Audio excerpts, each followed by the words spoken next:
কংগ্রেস প্রার্থীর প্রচারে বাধা, বালিতে আটকে গেল গাড়ি, চরম ভোগান্তিতে পড়তে হলো কংগ্রেস নেতা কর্মীদের। শেষ পর্যন্ত পরিস্থিতির চাপে নির্ধারিত প্রচার সূচি কাটছাঁট করতে বাধ্য হলেন প্রার্থী। ঘটনাকে কেন্দ্র করে রাজ্য সরকারের উন্নয়ন নিয়ে তীব্র ক্ষোভ প্রকাশ করেন মালদহের মানিকচক বিধানসভা কেন্দ্রের কংগ্রেস প্রার্থী আনসারুল হক। ফলে ভূতনি থানার উত্তর চণ্ডীপুরের এলাকায় কার্যত থেমে যায় কংগ্রেস প্রচার।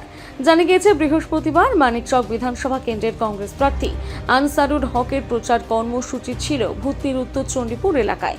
গ্রামের অলিতে গলিতে বাইক মিছিল এবং খোলা গাড়িতে করে প্রচার চালাচ্ছিলেন তিনি। কিন্তু র্যালি ওয়াহিদুল্লাহ টোলা এলাকায় পৌঁছতে বিপত্তি ঘটে। রাস্তায় ফেলে রাখা বালির স্তূপে আটকে যায় প্রচার গাড়ি। গাড়ি তুলতে হিমশিম খেতে হয় কংগ্রেস নেতা কর্মীদের। কোনো মতে এবার গাড়ি তোলা সম্ভব হলেও কিছুটা এগোতেই আবার একই সমস্যায় পড়তে হয়। শেষ পর্যন্ত এই এলাকায় প্রচার কার্যত বন্ধ করে দিতে বাধ্য হয় প্রার্থী।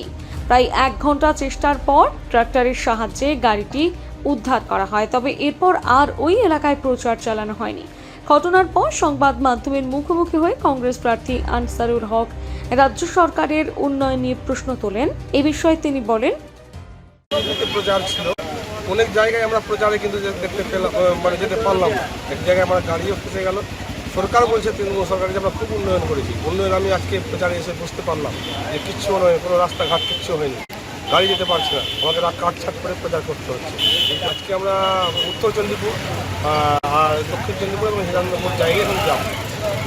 সমস্যাটা মেন জায়গায়, অনেক জায়গায় আমি যেতেই পারলাম না, রাস্তা এত খারাপ, গাড়ি ফেসে যাচ্ছে, তারপর রাস্তায় ঘুরে ঘুরে অন্য জায়গায় যেতে হচ্ছে। এই হচ্ছে এখানকার পরিস্থিতি, রাস্তাঘাটে খুব খারাপ পরিস্থিতি। এই সরকার কোনো কাজ করেনি। বলছে যে আমরা এত উন্নয়ন করি, কন্যাশ্রী করি, রূপশ্রী করি, কিন্তু রাস্তাশ্রীটা কোথায় গেল? রাস্তাশ্রীর মধ্যে গাড়ি চলতে পারে না, বাইক যেতে পারে না। এই তো করেছে উন্নয়ন, শুধু চুরির কাজ করেছে। এটাই করেছে তৃণমূল সরকার। সারা তো খুব প্রচুর মানুষের সারা। এই দুইটা সরকার, যেমন এই বিজেপি সাম্প্রদায়িক দল এবং তৃণমূল দুর্নীতিবাদ দল, এই জন্য মানুষ একটা বিকল্প শক্তিকে চাইছে। তাই এবার মানুষ ভারতীয় জাতীয় কংগ্রেসের পক্ষে রায়টা দিবে, এই মানুষ আশা কিন্তু করছে।